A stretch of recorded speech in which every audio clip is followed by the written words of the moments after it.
네, 오늘은 손해보는 사람이란 제목으로 또 함께 은혜를 나누고자 합니다. 오늘 본문에는 모압 지방에 살던 나오미가 이제 유다 땅으로 돌아가는 장면을 기록하고 있습니다.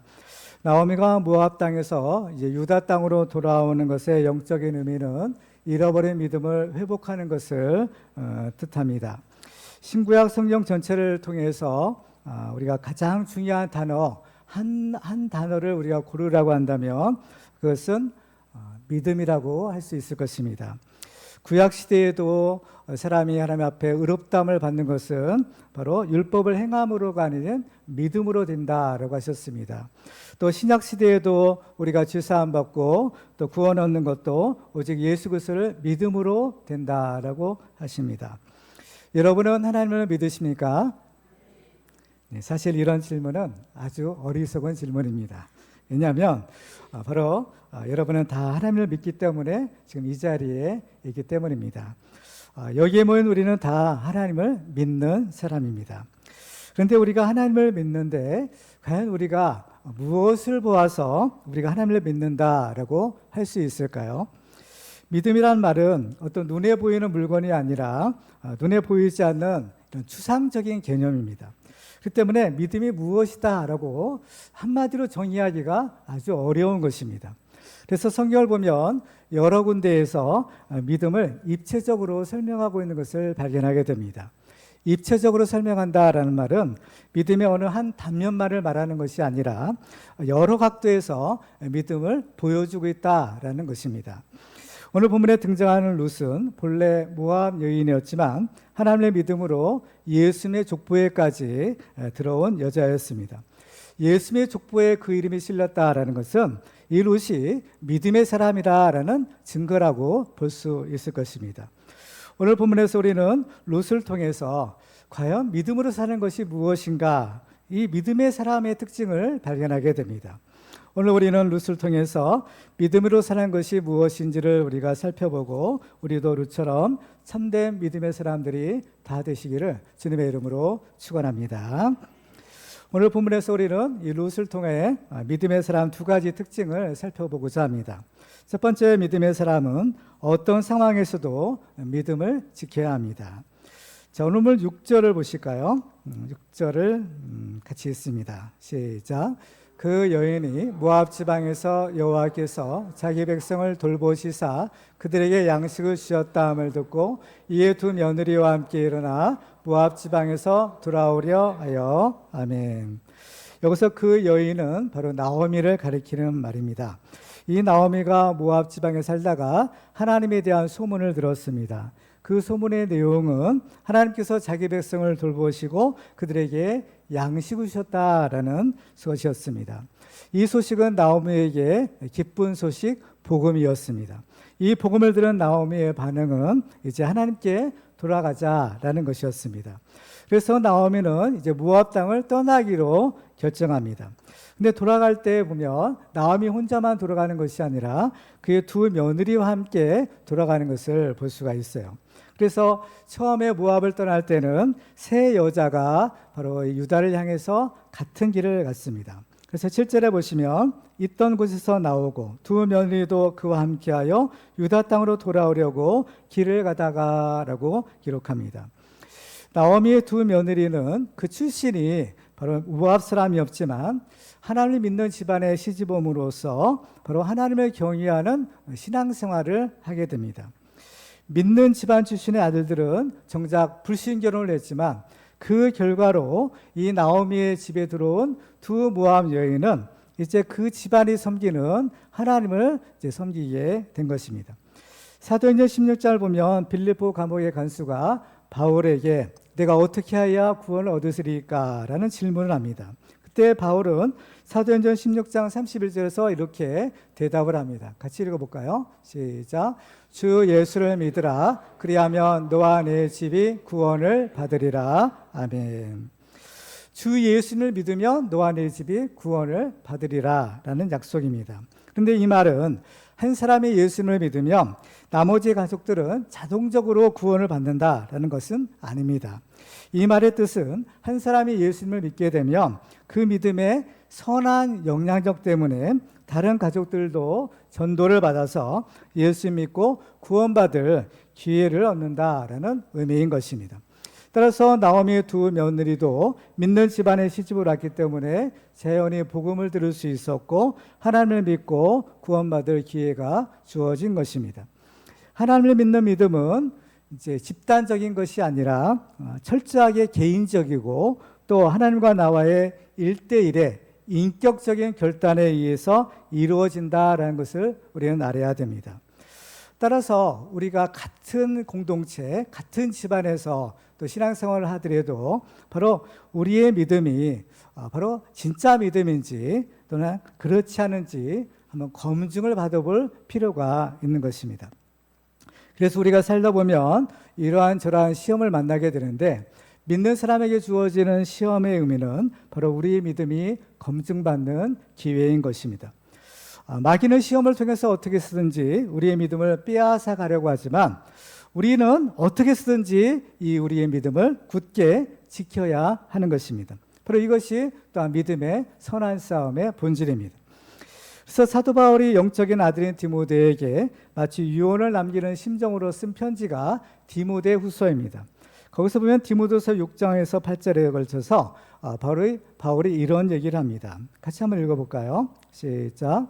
전제와 같이 내가 벌써 부어지고 나의 떠날 시각이 가까웠도다.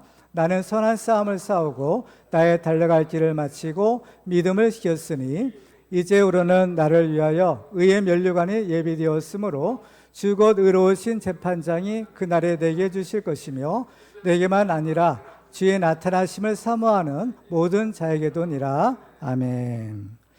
바울이 일평생 선한 싸움을 싸우고 달려갈 길을 다 마치고 한 일이 무엇이었느냐? 바로 믿음을 지킨 것입니다. 천하의 바울이 바로 그가 자랑스럽게 내세울 수 있었던 것은 바로 믿음을 지켰다라는 것입니다. 이것은 우리가 믿음을 지킨다는 것이 얼마나 중요한 일이고 또 어려운 일인가라는 것을 보여주는 증거라고 할 수 있을 것입니다. 우리는 이 믿음을 지켜야만 바울처럼 의의 면류관도 받을 수 있고 또 주님의 칭찬과 상급도 받을 수 있는 것입니다. 그래서 오늘 본문을 보면 바로 이 두 며느리에게도 시험이 찾아옵니다. 어떤 시험이었을까요? 오늘 8절과 9절에 보면 이렇게 기록합니다. 제가 한번 다시 읽겠습니다. 나오미가 두 며느리에게 이르되 너희는 각기 너희 어머니의 집으로 돌아가라. 너희가 죽은 자들과 나를 선대한 것 같이 여호와께서 너희를 선대하시기를 원하며 여호와께서 너희에게 허락하사 각기 남편의 집에서 위로를 받게 하시기를 원하노라 하고 그들에게 입맞춤에 그들이 소리를 높여 울며. 자, 이제 나오미가 두 며느리들과 함께 이제 유다를 향해서 길을 가다가 보니까 이런 생각이 든 것입니다. 자기야 본래 이스라엘 사람이니까 이제 고향으로 돌아가는 것은 당연한 것이었지만 자기와 함께 가고 있는 두 며느리들은 어떨까라는 것입니다. 일단 그 며느리들은 그 출신이 이스라엘 사람이 아니라 모압 사람이고 또 그들의 남편들은 이미 죽고 없는 것입니다. 그래서 나오미는 인간적인 생각으로 그 며느리들에게 이제 나를 따라오지 말고 너희 어머니의 집으로 돌아가서 이제 재혼하고 행복하게 남은 인생 살거라라고 말하는 것입니다. 만일 나오미가 못된 시어머니였더라면 어떻게든지 그 며느리들을 데리고 가서 종처럼 부려먹으려고 했을지도 모르는 일이었습니다. 그렇지만 나오미는 그냥 그 성품이 착한 사람이었어요. 그렇기 때문에 자기 한 번보다는 어떻게든지 그 젊은 며느리들의 바로 남은 인생 행복하게 살도록 하기 위해서 이제 그 며느리들에게 나 따라오지 말고 이제 자 돌아가라, 친정으로 돌아가라라고 이러한 권면을 했던 것입니다. 어쨌든 이 두 며느리는 이제 그들 앞에 선택의 기회가 주어진 것입니다. 그들은 시어머니 곁에 남을 것인지 아니면 친정 어머니의 집으로 돌아갈 것인지 이제 선택할 수 있게 된 것입니다. 이 선택은 며느리에게 주어진 일종의 기회였습니다. 그런데 그 선택의 결과는 또한 본인 자신이 져야만 했습니다. 왜냐하면 이 선택은 누구의 강요에 의해서 어쩔 수 없이 하는 것이 아니라 순전히 본인의 자유의 의지로 선택하는 것이었기 때문입니다. 그렇다면 그들은 과연 어떤 선택을 했을까요? 자, 10절입니다. 10절 같이 읽어볼까요? 시작. 나오미에게 이르되 아니니이다. 우리는 어머니와 함께 어머니의 백성에게로 돌아가겠나이다 하는지라. 아멘. 두 며느리들은 처음에는 다 나오미와 함께 가겠습니다. 어머니와 함께 가겠습니다. 라고 결단을 합니다. 그런데 이 말을 들은 나오미는 이제 그 며느리들에게 아주 현실적인 이야기를 해줍니다.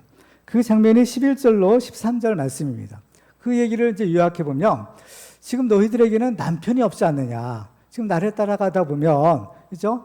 이제 뭐 너희는 아무 소망이 없다. 너희 언제 이렇게 젊은 사람들이 일평생 남편 없이 살겠다고 하겠느냐.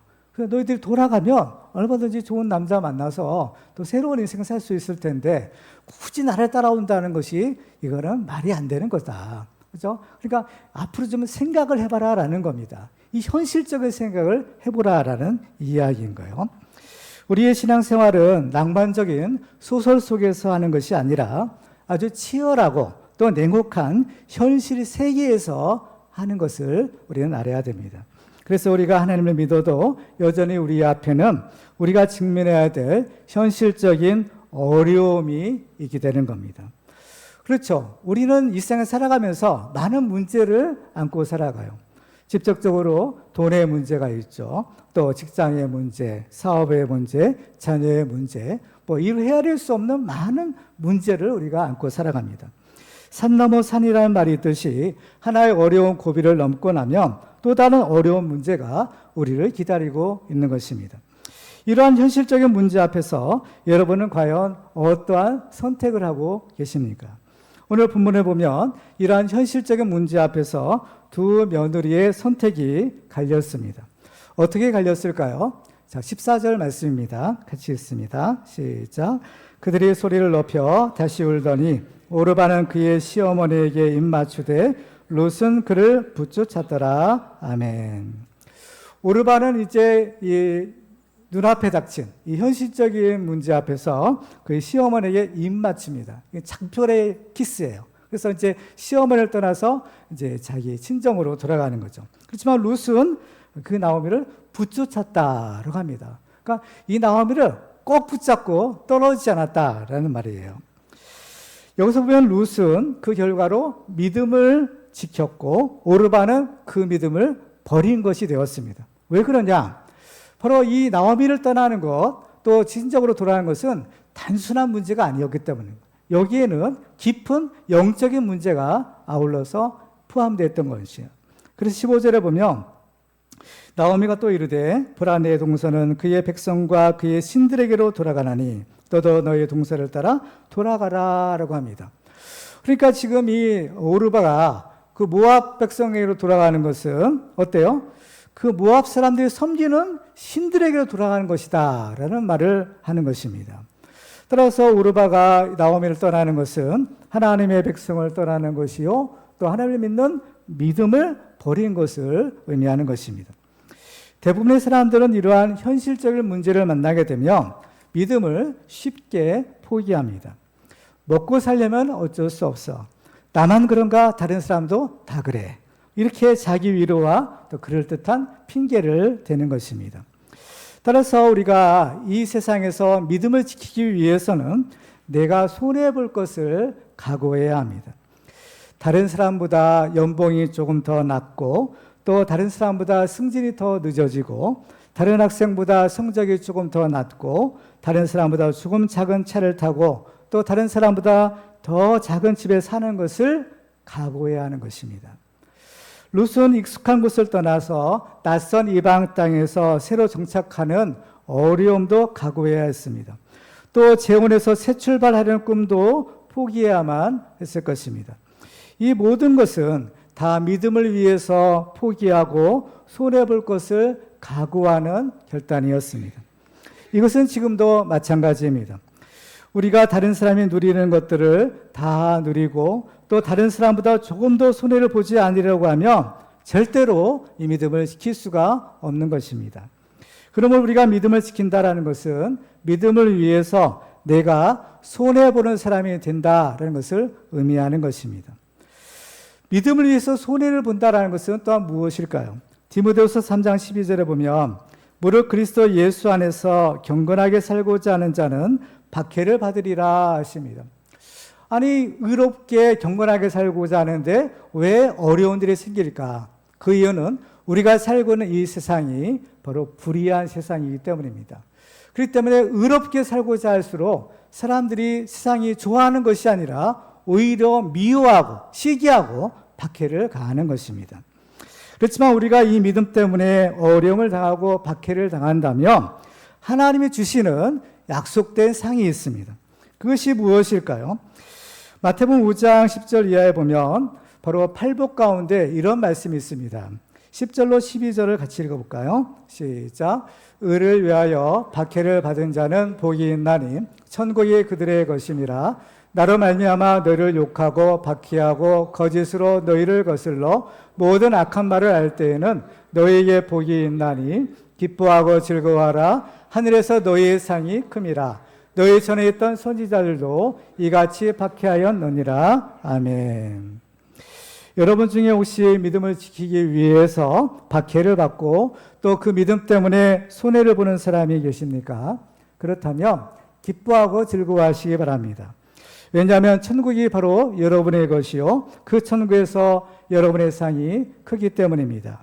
이것은 제 말이 아니라 바로 예수님의 말씀입니다. 사실 하나님도 우리를 구원하기 위하여 많은 손해를 보셨습니다. 독생자 예수 그리스도를 우리에게 보내주시고 예수님은 우리를 위하여 바로 죄 없이 십자가에서 그 피를 흘리셨던 겁니다. 다 우리를 구원하신 하나님 일들이 하나님 입장에서 보면 바로 다 손해보는 일들이었습니다. 따라서 우리가 이 세상에서 하나님을 믿고 예수를 믿는다라는 것은 일단 우리도 손해본다라는 것을 의미하는 것입니다.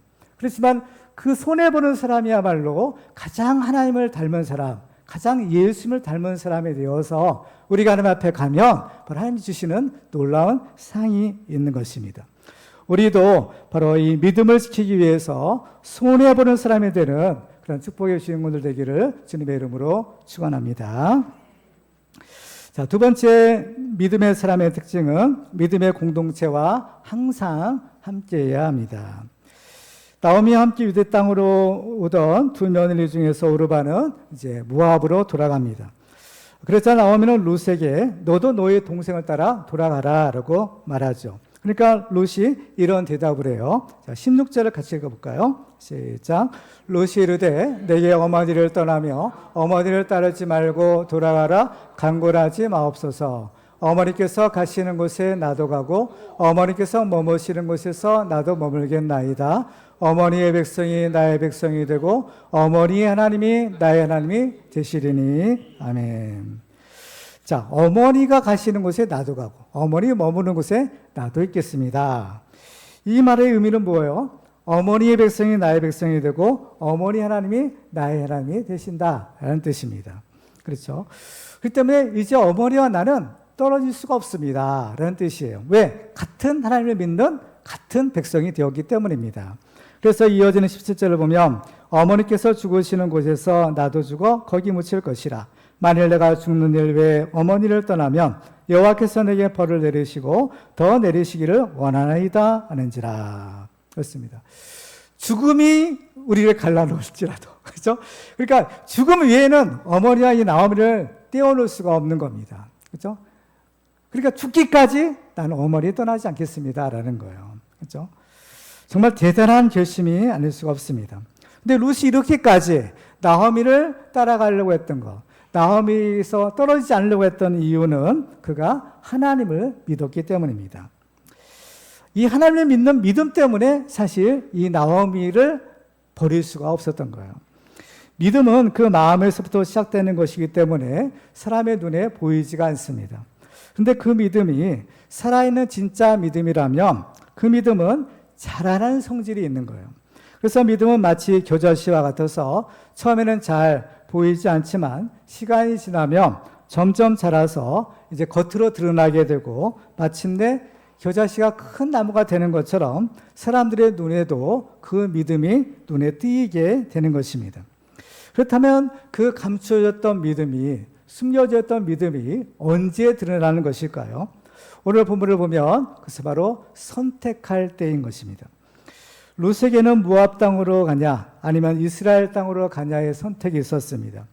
이것은 결국 모압의 신들에게로 가느냐 아니면 여호와 하나님께로 가느냐라는 선택이었습니다.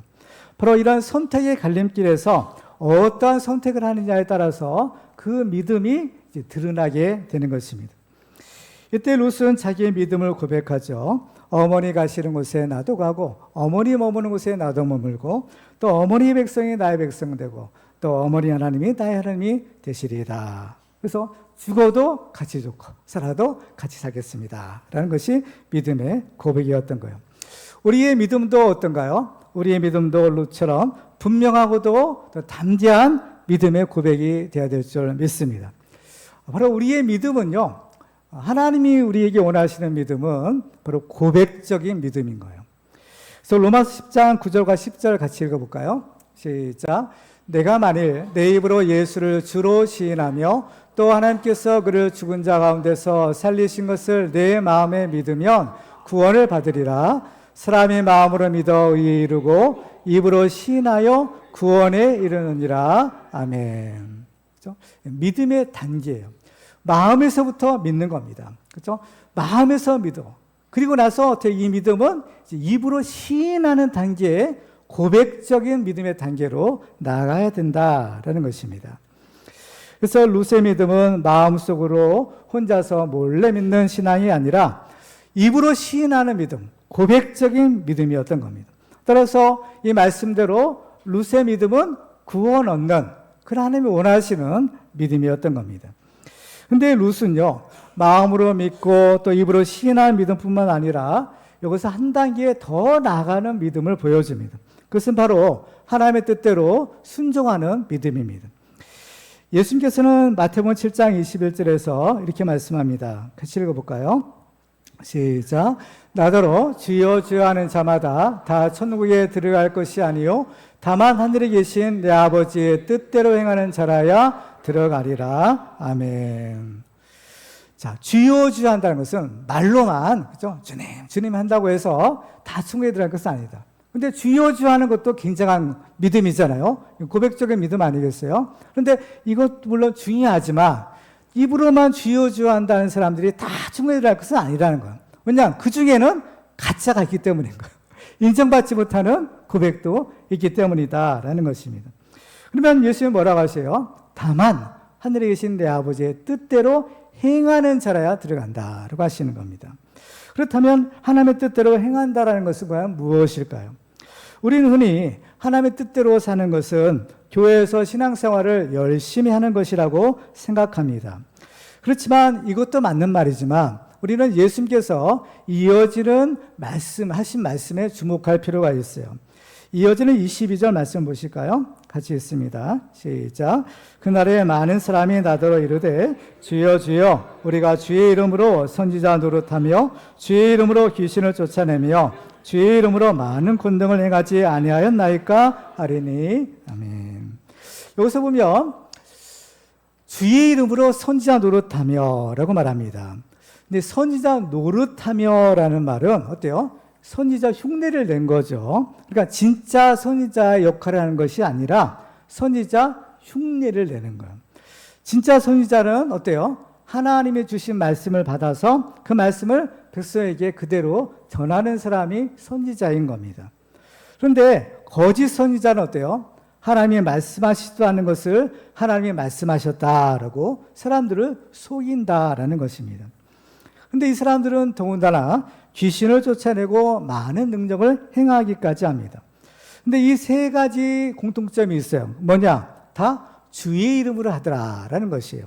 주의 이름으로 선지자 노릇도 하고 주의 이름으로 귀신도 쫓아내고 주의 이름으로 많은 권능도 행하는 것입니다. 그런데 정작 주님은 바로 그런 사실을 부인하셔요.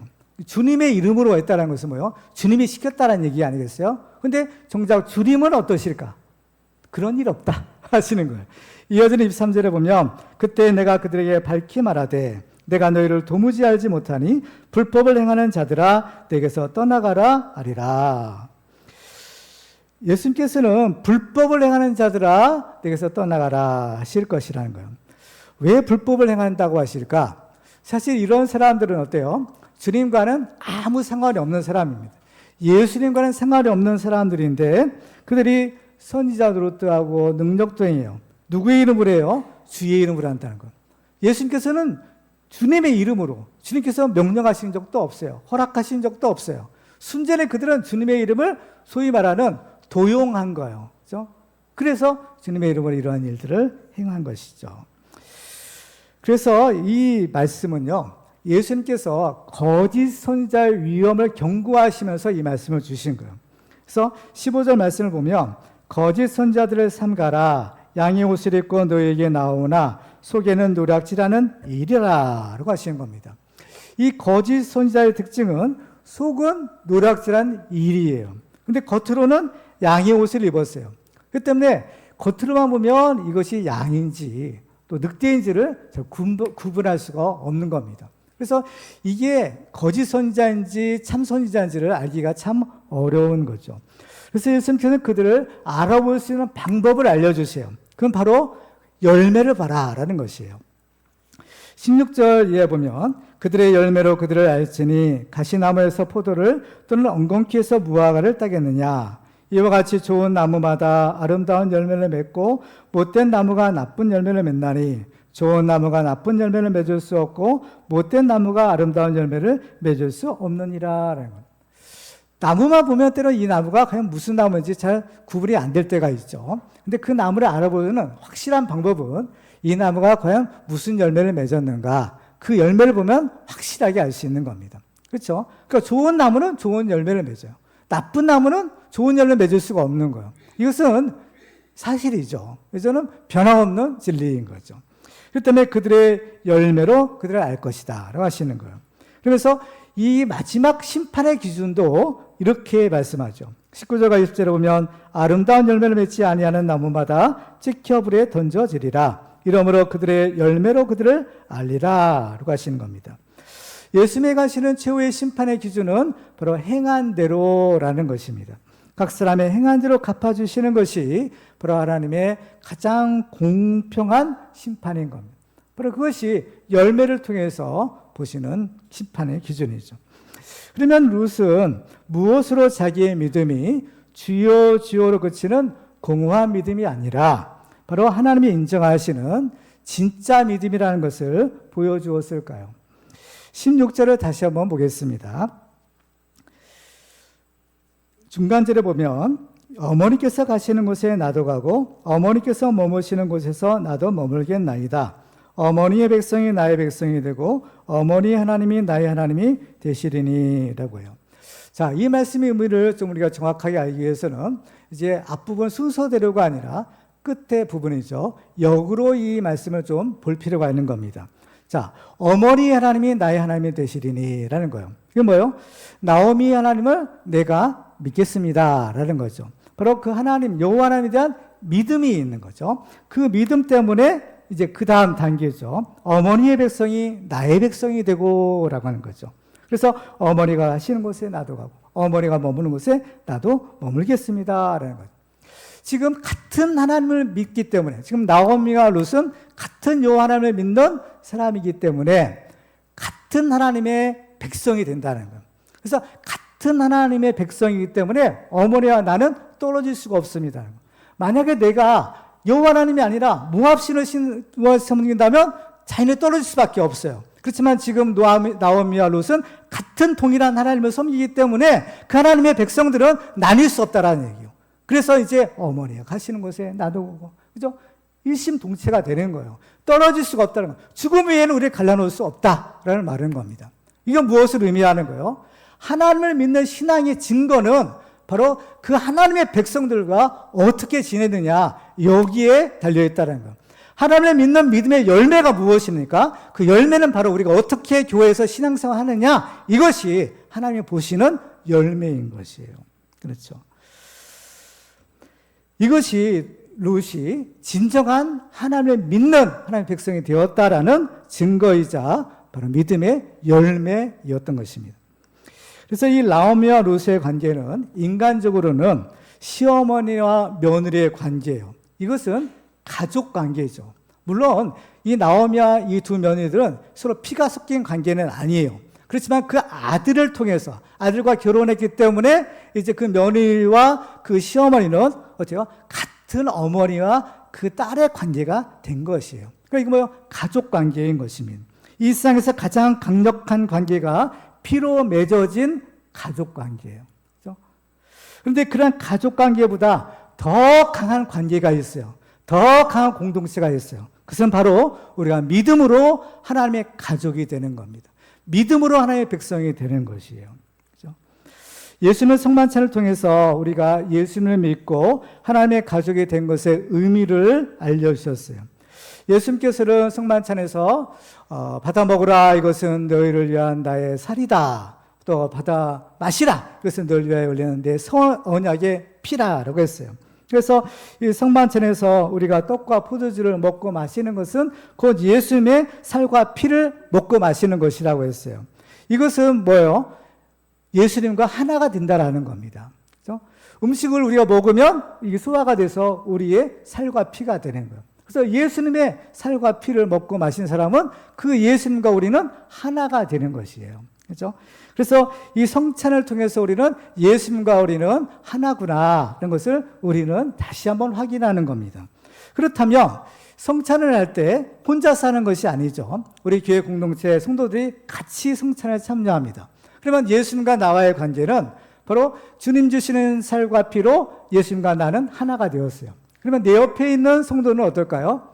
이분도 마찬가지로 똑같은 성찬을 통해서 예수님과 하나가 된 사람입니다. 그러면 나와 옆에 있는 우리 성도의 관계는 어떨까요? 똑같은 예수의 피, 살과 피를 먹고 마셔 예수님과 하나가 되었잖아요. 같은 피, 같은 살, 뭐요? 형제인 겁니다. 그러니까 우리들은 예수 그리스도 안에서 한 형제가 되는 거예요. 이거는 그냥 말로만 형제가 아니라 실제로 예수님의 피와 살을 통해서 우리가 한 예수 그리스도의 형제가 되었고 예수 그리스도 안에서 우리 성도들이 서로 한 피 바다 한 몸 이룬 형제가 된 것입니다. 그렇죠? 그래서 이 교회는 바로 교회의 머리가 예수 그리스도시요, 교회는 그 몸이요, 우리 성도들은 그 몸을 이루는 지체라고 하는 것입니다. 그래서 우리 교회 성도들은 서로 남남이 아니라 이제 예수 그리스도의 피와 살을 나눈 형제요, 예수 그리스도 안에서 하나의 몸을 이루는 것입니다. 그래서 우리 교회와 성도는 운명 공동체가 되는 겁니다. 그래서 교회가 잘 되면 그 교회에 속한 우리가 잘 되고, 교회가 어려우면 또한 우리도 어려움을 겪게 되는 것입니다. 그래서 이 몸을 이루는 지체들이 상당히 많이 있잖아요. 얼굴만 해도 눈이 있고 코가 있고 귀가 있고 입도 있고 또 몸도 보면 손이 있고 발도 있는 겁니다. 그런데 이 모든 것이 다 어우러지고 연합해서 하나의 몸이 되는 거예요. 그죠? 하나의 몸이에요. 그 때문에 이 공동체는요, 같은 운명인 겁니다. 같은 운명. 예를 들어서 손가락 끝에 가시가 박혔어요. 그러면 가시가 박힌 그 손가락만 아픈 것이 아니라 온몸이 같이 아프게 되는 것입니다. 또 입이 음식을 먹는 것도 마찬가지예요. 입만 즐거운 것이 아니라 그 음식을 먹음으로 온 몸이, 온 지체가 다 건강하게 되는 축복을 받는 것입니다. 그래서 교회의 성도들은 축복도 함께 받고 또 고난도 함께 받는 것이에요. 그래서 로마서 8장 17절을 보면 이렇게 말씀합니다. 같이 읽어볼까요? 시작. 자녀이면 또한 상속자, 곧 하나님의 상속자요 그리스도와 함께한 상속자니 우리가 그와 함께 영광을 받기 위하여 고난도 함께 받아야 할 것이니라. 아멘. 영광도 함께 받고 고난도 함께 받는다라는 겁니다. 그래서 나오미가요, 이 룻의 신앙 고백을 들었을 때 아무 말도 못합니다. 자, 하지만 18절 말씀 같이 한번 읽어볼까요? 시작. 나오미가 룻이 자기와 함께 가기로 굳게 결심함을 보고 그에게 말하기를 그치니라. 왜 말하기를 그쳤을까요? 이제는 나오미가 아무리 등 떼다 밀고 야, 너희 집으로 이제 돌아가 해도 룻은 돌아가요, 안 돌아가요? 안 돌아가죠. 그렇죠. 죽어도 나는 어머니 따르겠습니다. 난 죽어도 하나님 믿겠습니다. 이걸 알았기 때문인 거예요. 그렇죠? 나오미는 룻의 믿음이 이게 말로만 믿음이 아니라 진짜 믿음이다라는 사실을 알았어요. 그리고 나오미는 이 룻의 믿음을 통해서 사실 부끄러움을 느끼는 겁니다. 교회에서 보면 때로는 믿은 지 얼마 되지 않은 초신자가 오래 믿은 신자들을 부끄럽게 할 때가 있습니다. 교회에 나온 지는 얼마 되지도 않은데 그저 어떻게 쓰든지 하나님의 말씀대로 살아보려고 하고 또 제대로 신앙생활을 하려고 그토록 노력하는 것을 보면 오래 믿은 성도들이 자신을 돌아보게 되고 하나님 앞에서 부끄러움을 느끼게 되는 것입니다. 사도 바울은 우리가 그와 함께 영광을 받기 위하여 고난도 함께 받아야 할 것이니라 라고 했습니다. 지금 나오미의 가정을 한번 보세요. 나오미의 가정은 고향 땅인 베들레헴에 흉내에 들었습니다. 어려움을 처한 거예요. 그럴 때 그들은 자기만 살겠다고 사명의 땅을 버리고 모압으로 이주합니다. 그렇지만 그 결과는 자기들이 기대했던 것과는 정반대였습니다. 살려고 왔는데 그들을 기다리고 있던 것은 죽음이었습니다. 손해보지 않으려고 왔는데 그들은 가지고 나온 모든 것을 다 잃어버리고 말았습니다. 그런데 본래 하나님을 알지도 못한 이 며느리가 하나님을 믿더니 그 믿음이 자기들보다 훨씬 좋은 것입니다. 자기들은 그 고난을 피해 모압으로 내려왔는데 룻은 오히려 고난을 당해도 좋으니 하나님의 백성들에게 이스라엘로 돌아가자라고 하는 것입니다. 우리는 신앙생활을 너무 약삭빠르게 하려고 해서는 안 됩니다. 어디 좋은 데 없나 하고 이곳저곳을 기웃거려서도 안 됩니다. 하나님은 우리의 마음의 중심을 보셔요. 하나님은 우리의 마음의 중심을 보신다는 것은 무엇일까요? 우리의 마음이 변치 말아야 됩니다. 그렇죠? 예수님께서 나다나엘을 칭찬하시는 장면이 있는데요. 요한복음 1장 47절에 보면 이렇게 말씀합니다. 같이 읽어볼까요? 시작. 예수께서 나다나엘이 자기에게 오는 것을 보시고 그를 가리켜 이르시되 보라 이는 참으로 이스라엘 사람이라 그 속에 간사한 것이 없도다 하십니다. 참으로 이스라엘, 참된 구원받은 하나님의 백성의 특징은 뭐냐? 간사한 것이 없는 거야. 간사하다는 것은 뭘까요? 이랬다 저랬다 하는 겁니다. 상황에 따라서 자기의 유익을 따라서 이랬다 저랬다 하는 것이 간사한 거예요. 그렇죠? 그렇지만 하나님은 우리의 마음의 중심을 보십니다. 그렇죠? 그 심정이, 그죠? 그 마음이, 그 중심이 항상 일정해야 돼요. 하나님께서는 그런 사람들을 평강에서 평강으로 인도하신다라고 하시잖아요. 우리 신앙생활은 뿌리를 내리는 것입니다. 하나님이 심어주신 교회에 믿음의 뿌리를 깊이 내리고 우리는 신앙생활을 해야 하는 것입니다. 우리 신앙생활을 나무로 비유를 하고 있어요. 나무의 특징은 한번 뿌리를 내리는 곳에서 죽을 때까지 사는 것입니다. 흉년이 든다고 해서 뿌리를 뽑아서 어디 다른 곳으로 이주하지 않습니다. 씨앗이 바람에 날려와서 어디에 뿌리를 내리든지 그것이 나무가 일평생 살아야 될 자리가 되는 것입니다. 그래서 그 자리에서 기쁜 일도 만나고 때로는 어려운 일도 겪어내는 것입니다. 복이 있는 사람은 시냇가에 심겨진 나무와 같다라고 하십니다. 시편 1편 3절에 보면 그는 시냇가에 심은 나무가 철을 따라 열매를 맺으며 그 잎사귀가 마르지 아니함 같으니 그가 하는 모든 일이 다 형통하리로다라고 하십니다. 오늘 본문의 룻은 하나님께 그 믿음의 뿌리를 깊이 내렸습니다. 그 어떤 시험에도 흔들리지 않는 믿음의 뿌리를 내린 것입니다. 그래서 룻은 믿음의 공동체와 함께하기 위해서 손해볼 것을 각오합니다. 어머니 하나님이 나의 어른이요 어머니의 백성이 나의 백성이 되겠습니다. 그 하나님의 백성, 어머니의 백성과 함께 나는 살기도 하고 죽기도 하겠습니다. 나는 복을 받기도 하고 때는 고난도 등히 받겠습니다 라는 것입니다.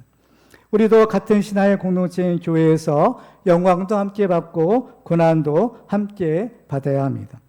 믿음의 공동체와 함께함으로 받는 고난이나 손해는 반드시 하나님이 갚아주시는 겁니다. 바로 이런 사람이 바로 구약의 모세였습니다. 모세의 믿음에 대해서 히브리서 11장은 이렇게 증거합니다. 같이 한번 읽어볼까요? 시작. 믿음으로 모세는 장성하여 바로의 공주의 아들이라 칭함받기를 거절하고 도리어 하나님의 백성과 함께 고난받기를 잠시 죄악의 낙을 누리는 것보다 더 좋아하고 26절 띄워주세요. 그리스도를 위하여 받는 수모를 애굽의 모든 부하보다 더 큰 재물로 여겼으니 이는 상 주심을 바라봅니다. 아멘. 모세는 고난받기를 즐거워했다는 거예요. 우리는 과연 어떤가요? 우리는 신앙생활을 해도 아무런 손해를 보려고 하지 않습니다. 우리는 신앙생활을 해도 오직 하나님 주시는 축복만 받으려고 합니다. 우리는 신앙생활을 해도 꽃길만 걸으려고 하고 달콤한 꿀만 빠르려고 합니다. 그런데 이것은 하나님을 믿는 신앙인 뿐만 아니라 세상 사람들도 다 이 길을 원하고 이 길을 가는 것입니다. 그러니 믿는 사람이나 믿지 않은 사람이나 차이가 어디 있겠습니까? 마태복음 7장 13절과 14절을 보면 주님이 이렇게 말씀합니다. 좁은 문으로 들어가라. 멸망으로 인도하는 문은 크고 그 길이 넓어 그리로 들어가는 자가 많고 생명으로 인도하는 문은 좁고 길이 협착하여 찾는 자가 적음이라. 아멘. 여러분은 믿음의 공동체와 함께하기 위해서 어떠한 손해를 보고 계십니까?